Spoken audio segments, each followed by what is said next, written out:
வணக்கம். திருச்சிற்றம்பலம், தில்லையம்பலம். எல்லோரும் எப்படி இருக்கீங்க? நல்லா இருக்கீங்களா? ரொம்ப சந்தோஷம், மகிழ்ச்சி.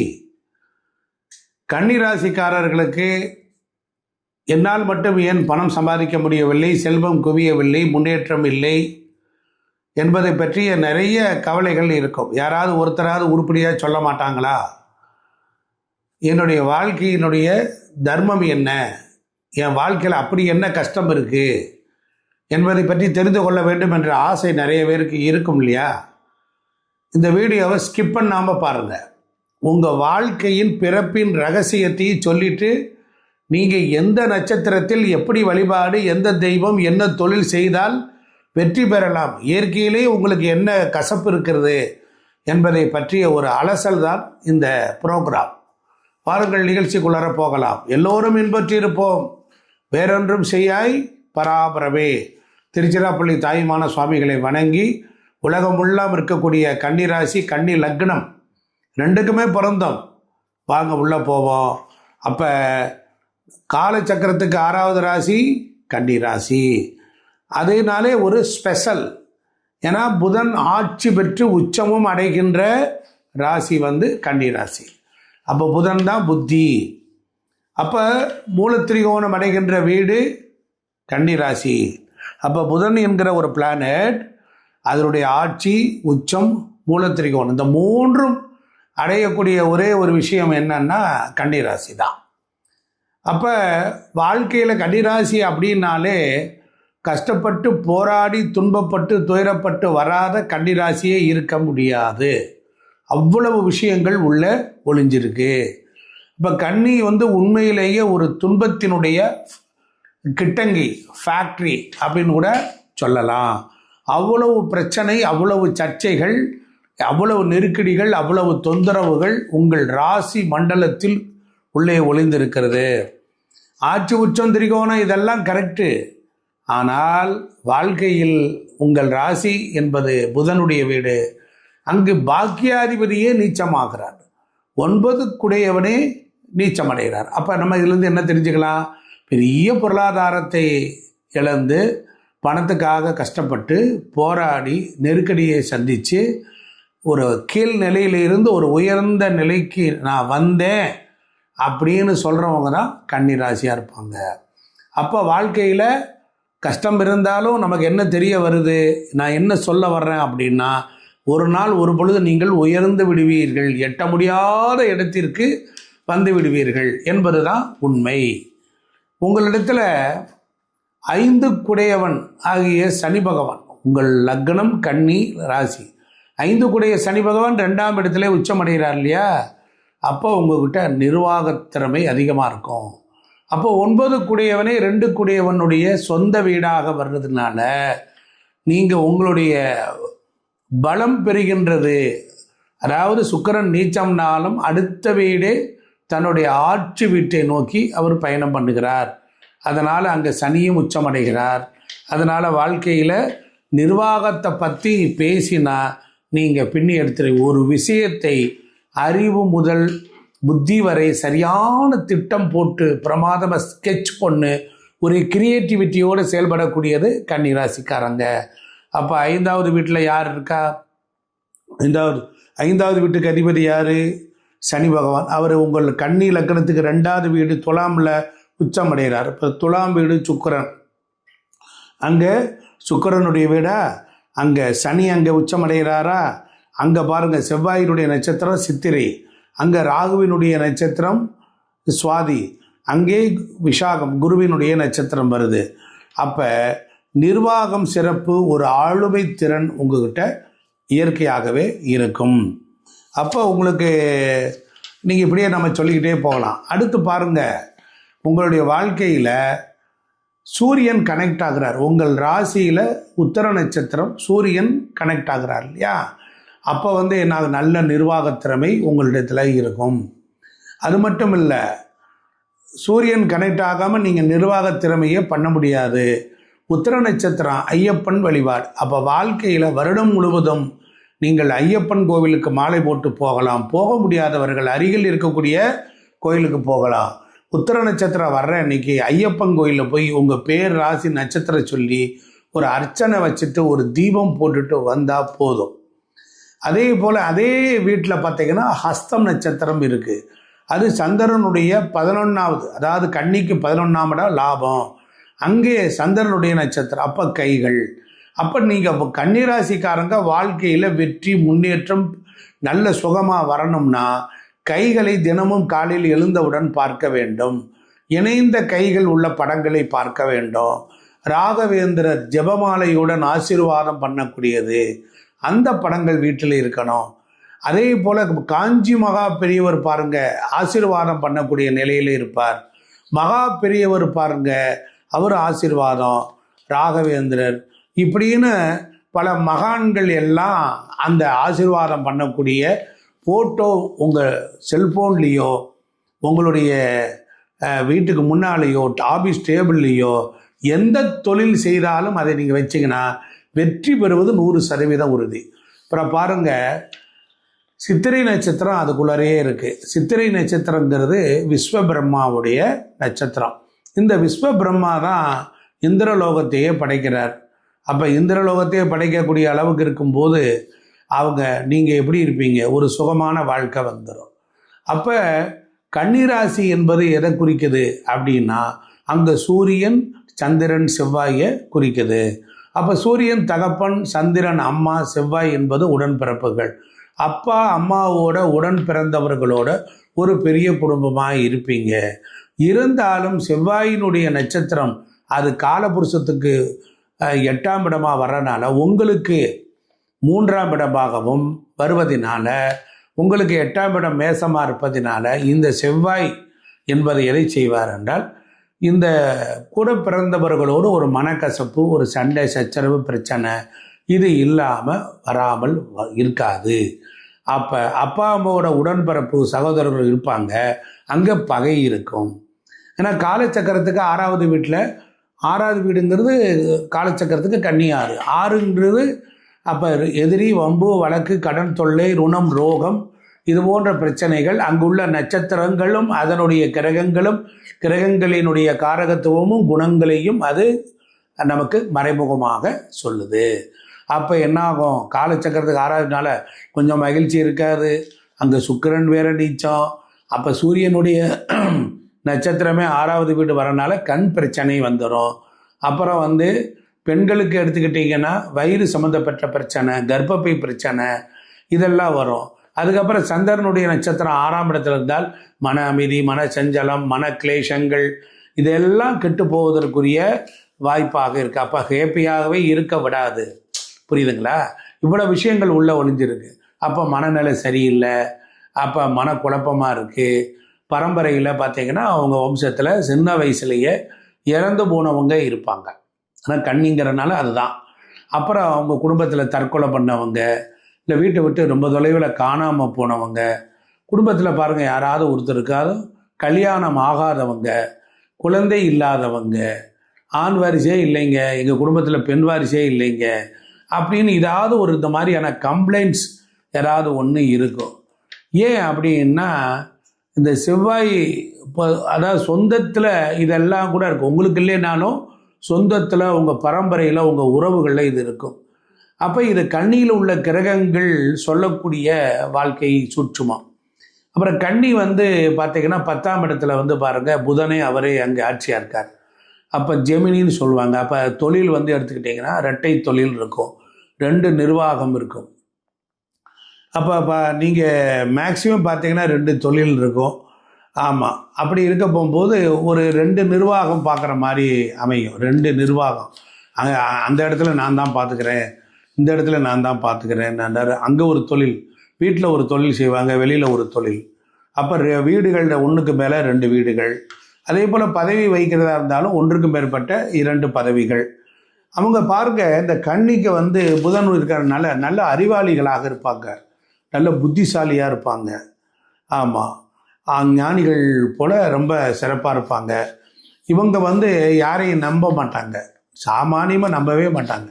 தன்னுடைய அறிவு, தன்னுடைய ஆளுமை, தன்னுடைய திறமை, தன்னுடைய உறவுகளுக்கு மத்தியில் பாருங்கள் எப்படியாவது பெரிய பேர் எடுத்து மேலே வந்துடுவாங்க.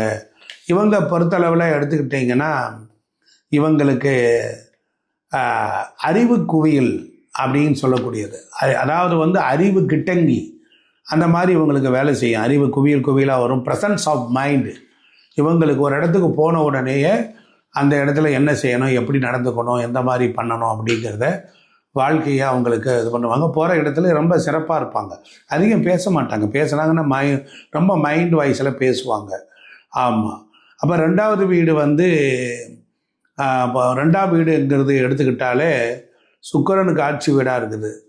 அங்கே இந்த கன்னியில் இருக்கிற சுக்கிரன் நீச்சமானாலும் ரெண்டாவது வீட்டுக்கு வரும்போது நீச்சமானது உடனே பங்கம் ஆகிடும். அதனால் இவங்களுக்கு நீச்சபங்க ராஜயோகம் வாழ்க்கையில் அமையும். அப்போ போராடி தான் பிரச்சனை பண்ண முடியும். ஏன் அப்படின்னு கேட்டிங்கன்னா 9ஆம் இடம் என்பது தகப்பனார். அப்போ 9 கூடியவன் ராசியில் நீச்சம். அப்போ 9ஆம் இடம் பாட்டனார், பித்ருக்கள். அப்போ தந்தையாருக்கு ஒரு உடல், ஏன்னா காலபுருஷத்துக்கு 6ஆம் இடம். நல்ல கவனிக்கணும், லிங்க் எப்படி வருது பாருங்க. 9 என்பது தந்தை, காலத்துக்கு 2ஆம் இடம். அப்போ காலபுருஷத்துக்கு 6ஆம் இடம் கன்னி ராசிக்கு 9ஆம் இடம் தந்தை.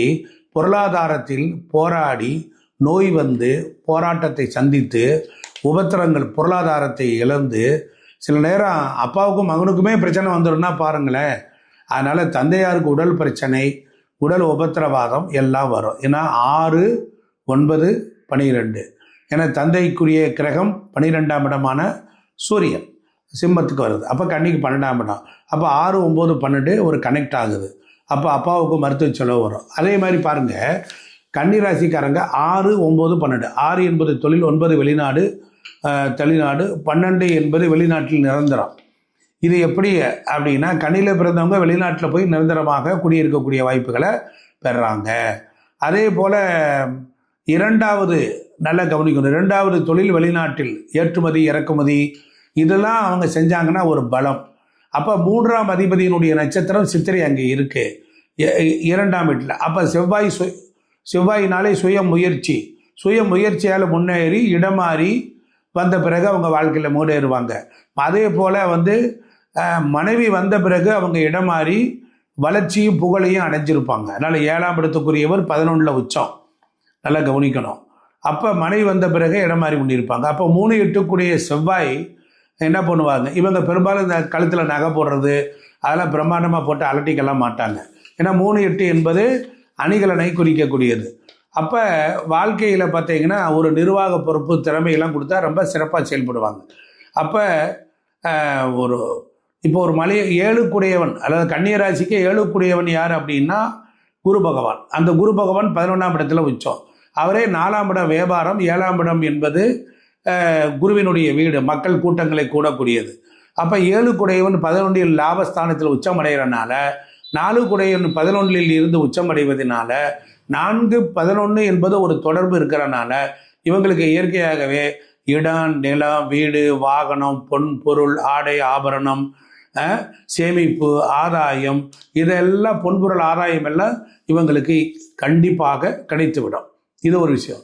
அப்போ 4ஆம் அதிபதி 7ஆம் அதிபதியாக பாரகாதிபதியாக இருக்கார்ல, அப்போ என்ன ஆகும்னா 4 என்பது உயர்கல்வி. அப்போது ஃபஸ்ட்டு ஒரு டிகிரி படிக்கிறதுல ஒரு போராடி அதுக்கப்புறம் நெருக்கடியான பிரச்சனைகளை சந்திச்சிருப்பாங்க. அதே போல் தாய்க்கும் ஒரு விதமான உடல் ஆரோக்கிய குறைபாடுகளை சந்திச்சிருப்பாங்க. ஒரு வீடு கட்டும் போது ஆரம்பித்து அதை பண்ணும்போது சந்திச்சிருப்பாங்க. அப்போ வாழ்க்கையில் 4 கூடையவன் போய் 5ல் போய் நீச்சமாகறான். அப்போ வயிறு பிரச்சனை, கால் வலி இதெல்லாம் வராமல் இருக்காது. ஆனால் இதெல்லாம் எட்டி பார்க்கத்தான் செய்யும். அதனால் நான் சொல்கிறது, கன்னிராசிக்குரிய வாழ்க்கையில் இதையும் தாண்டி தான் உங்கள் ஜாதகம் செப்பரேட்டாக நல்லா இருந்தால் தான் நீங்கள் ஜெயிக்க முடியும். அப்போ காலபுருஷனுக்கு 6 கூடியவன், கன்னிக்கு 6 கூடியவன், அப்படி 2 வரும் பொழுது கண்டிப்பாக ஏன் வந்து கன்னிராசிக்காரங்க சிரமம்னா, கடன் வர்றது, நோய் வர்றது, வழக்கு வர்றது, எதிரி, அதுக்கப்புறமேல் பகைகளை உருவாக்கி கொள்ளுதல், சர்ஜரி பண்ணுறது, ஏதாவது ஒன்று வந்து எட்டி பார்த்துக்கிட்டே இருக்கும். அதனால இவங்களுக்கு வந்து உணவு கட்டுப்பாடு ரொம்ப அவசியமாக இருக்கும். 5ஆவது வீட்டில் போய் பாருங்கள், கன்னிக்கு 5ஆவது வீடு மகரம், அங்கே செவ்வாய் உச்சம் அடைகிறார். அதனால் அவர் செவ்வாய் 3, 8 கூடியவன் தொடர்பாக இருக்கார். கன்னிக்கு 3ஆம் இடம் விருச்சிகம், 8ஆம் இடம் மேசம், அங்கே செவ்வாய் போய் 5ஆம் இடத்துல சனி வீட்டில் உச்சம் அடைகிறார். அப்போ என்ன ஆகும், ஒரு குறை பிரசவம், 5னா குழந்தை, பிரசவம், குழந்தை காலில் ஒரு ஒரு குழந்தை வகையில் ஒரு மன அமைதி கெட்டு போயிடும். குழந்தை பிறக்கிறதுல ஒரு பிரச்சனை, வளர்ந்ததுக்கப்புறம் கொஞ்சம் பெரிய அளவில் வளர்ச்சி இல்லை அப்படிங்கிறது ஏதோ ஒரு மாதிரியான டிப்ரெஷன் இவங்களுக்கு உண்டு. 5ல் செவ்வாய் உச்சம், 5ஆம் இடம் நிர்வாகம், அதனால் அது காலச்சக்கரத்துக்கு 10ஆம் இடம். 5-10ங்கிறது ஒரு கனெக்டிவிட்டியை வருது. அப்போ நீங்கள் இவங்கக்கிட்ட திறமை பார்த்தீங்கன்னா மற்றவனை விட அட்டகாசமான நல்ல நிர்வாக திறமை சிறப்பாக இருக்கும். அதே போல் 5 என்பது குலதெய்வம், அங்கேயே சனி இருக்கார். அப்போ குலதெய்வம் ஆசீர்வாதமும் இவங்களுக்கு உண்டு. அது மட்டும் இல்லை, 5வது வீடு என்பது சனியினுடைய வீடு, குலதெய்வம். அங்கே பார்த்தீங்கன்னா அந்த இடத்துல ஒரு பங்காளிகிட்ட தகராறு வரும், ஒரு கோஷ்டி மோதல் இருக்கும். ஏன்னா 5க்கும் 6க்கும் உடையவர் சனி, 6ன்றது பிரச்சனை. அப்போ 5ல் அது டெபாசிட் ஆகும். அப்போ குழந்தைகளால் ஒரு மனக்கசப்பு வரும். குழந்தைகள் பாருங்கள், தான் தோன்றிய நானே சம்பாதிக்கிறேன், நான் சொந்தமாக தான் செய்ய போகிறேன் அப்படின்னு வரும். அப்போ குழந்தை சுய தொழில் செய்ய போய் நிறைய தொல்லைகள் வரும். பூர்வீகத்தில் போய் இவங்க இருந்து எங்கள் தாத்தா கட்டி கொடுத்த வீடுன்னு சொல்லி நீங்கள் போய் அங்கே உட்காந்துருந்தீங்கன்னா டெவலப்மெண்ட்டே ஆகவே ஆகாது. ஆமாம், அதனால் 5வது வீடு போய் குரு நீச்சமாகிறார். குரு தான் பெயர், புகழ், அந்தஸ்து, மதிப்பு, மரியாதை, முன்னேற்றத்தை கொடுக்குறவர். 5வது வீடு பூர்வ புண்ணிய வீட்டில் கன்னிராசிக்காரன் பாட்டை முப்பாட்டை கொடுத்த சொத்துல போய் குடியிருந்தீங்கன்னா முன்னேற முடியாது. அதை விட்டுட்டு வெளியில் வந்தால் மட்டும்தான் வாழ்க்கையில் ஜெயிக்க முடியும். இந்த விஷயத்தை நீங்கள் நோட் பண்ணிக்கோங்க. அப்போ 6வது வீடு சனி, அப்போ ஹெல்த் இஷ்யூ உங்களுக்கு ஏதாவது ஒரு ட்ரீட்மெண்ட் எடுக்கிற மாதிரி வந்துடும். 12வது வீடு சூரியன், அப்போ உங்களுக்கு பேக் பெயின் வரும். அப்போ ஏதாவது போன் ஃப்ராக்சர் ஆகலாம், கண் பார்வை கோளாறு வரலாம், தலைவலி பிரச்சனை வரலாம், கழுத்து வலி பிரச்சனை நெக் பெயின் வரலாம், வயிறு ப்ராப்ளம் வரலாம், அதாவது யூரினரி ட்ராக்டில் ஏதாவது ஒரு ப்ராப்ளங்கள் வரலாம். என்னடா வெறும் நெகட்டிவாக சொல்கிறாரேன்னு நினைக்காதீங்க. இதெல்லாம் கன்னி ராசினுடைய டெபாசிட்டு. இதெல்லாம் நீங்கள் தெரிஞ்சுக்கிட்டு நான் சொல்லிக்கிட்டே வர்றேன். உணவு கட்டுப்பாடு கவனமாக இருக்கணும், பிள்ளைகள் விஷயத்தில் கவனமாக இருக்கணும், குலதெய்வ விஷயத்தில் கவனமாக இருக்கணும், இப்படியெல்லாம் நான் உங்களுக்கு கைட் பண்ணுறேன். அப்போ 7வது வீடு சுக்கிரன். அப்போ 7வது வீட்டில் போய் சுக்கிரன் உச்சம் அடைகிறான், நல்லா கவனிக்கணும். அப்போ 2 பாக்கியாதிபதி 7ல் உச்சம். அப்படிங்கும்போது கணவனோ மனைவியோ வந்ததுக்கு அப்புறம் தான் வாழ்க்கையில் டாப்பில் போயிருப்பீங்க. நல்லா புரிஞ்சுக்கணும். எவ்வளோ பாசிட்டிவ் பாருங்கள். மனைவி ஆணுக்கு பெண்ணு, பெண்ணுக்கு ஆண், கல்யாணம் பண்ணதுக்கப்புறம் டாப்பில்.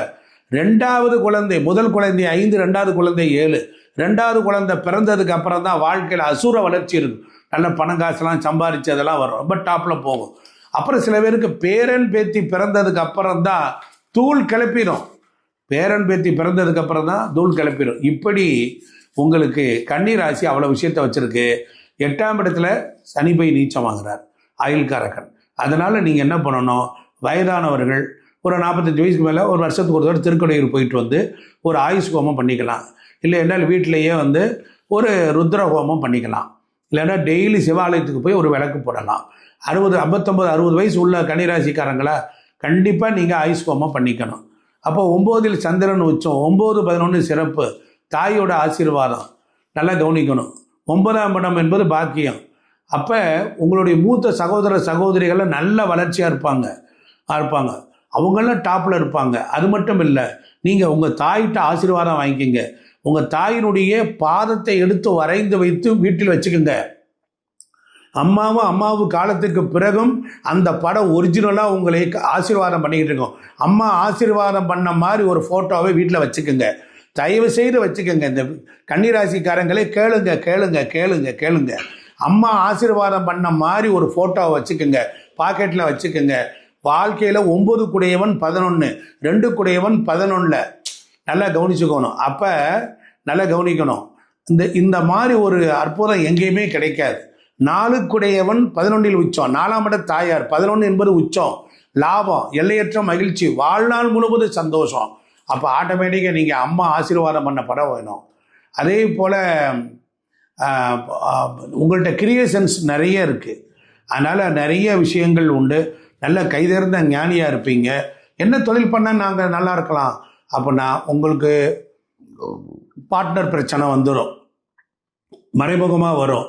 ஏன்னா 10ஆம் இடம் புதனோட வீடு, அந்த 10ஆம் இடம் போது தொழில் ஸ்தானம். அங்கே போய் 8 கூடிய செவ்வாயினுடைய நட்சத்திரம் இருக்கிறனால அது கண்டிப்பாக பார்ட்னர்ஷிப் பிரச்சனையை கொடுக்கும். வெளிநாட்டு தொழில் தாராளமாக செய்யலாம்.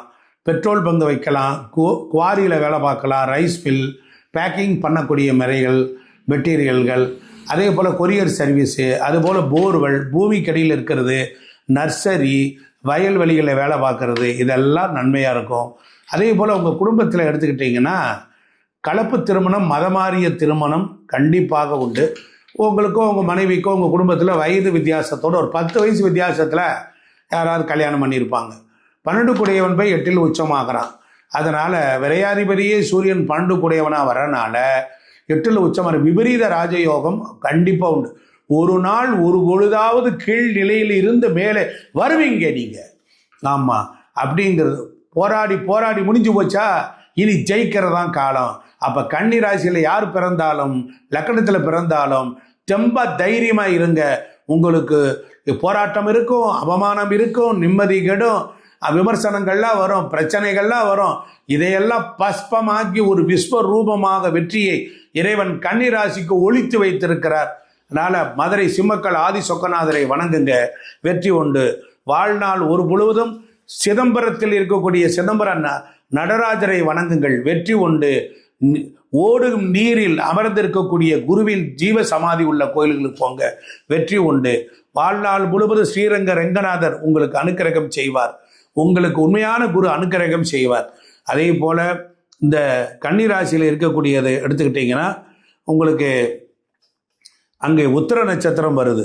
அப்போ உத்திர நட்சத்திரத்துக்கு உங்களுக்கு சம்பத்து கொடுக்குறது எதுனா ரோகிணி, அஸ்தம், திருவோணம், இந்த 3 நட்சத்திரங்களும் உங்களுக்கு செல்வத்தை கொடுக்கும். அந்த நட்சத்திர நாளில் குரு வழிபாடு செய்யுங்க, நன்மை உண்டாகும்.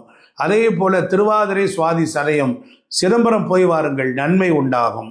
அதுக்கப்புறமேல் எடுத்துக்கிட்டிங்கன்னா உங்களுக்கு ஹஸ்தம் நட்சத்திரக்காரர்கள் சம்பத்தை, மிருக சீரிசம், சித்திரை, திருவா, அவிட்டம், இந்த 3 நாள்லையும் நீங்கள் போய் இறைவனை வணங்கி பாருங்க, பெருமாளை வணங்குங்க, டாப்பில் வந்துடுவீங்க.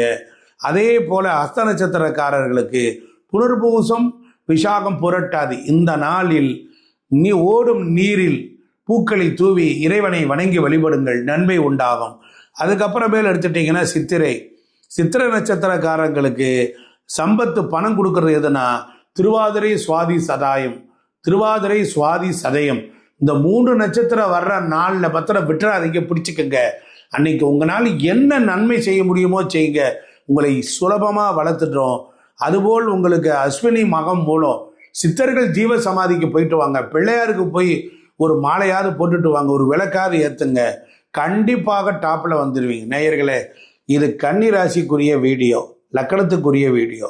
துன்பங்களை நிறைய சொன்னாலும் இதெல்லாம் இருக்கு, இதெல்லாம் நீங்கள் கடந்து வரணும் அப்படிங்கிறத நீங்கள் புரிந்துகிட்டு இதற்கு மேல் உங்கள் ஜாதகம் நன்றாக இருக்கிறதா இல்லையா என்பதை தெரிந்து கொள்ளணும். ஆனால் இவ்வளவு கர்மாவை நீங்கள் சுமக்க இந்த பிறவியில் வந்திருக்கிறீர்கள். நான் ஏன் கன்னியில் பிறந்தேன், நான் ஏன் கன்னி லக்கணத்தில் பிறந்தேன் என்று கேள்விக்கு விடைய ஓரளவுக்கு சொல்லியிருக்கிறேன். முயற்சி பண்ணுங்க, பரிகாரம் உள்ள சொல்லியிருக்கிறேன். தொடர்ந்து இந்த வீடியோ சேஃப்டி பண்ணி வச்சுக்கோங்க. ஒரு நாள் ஒரு பொழுதாவது உங்களை இதை காப்பாற்றும். நன்றி, வணக்கம்.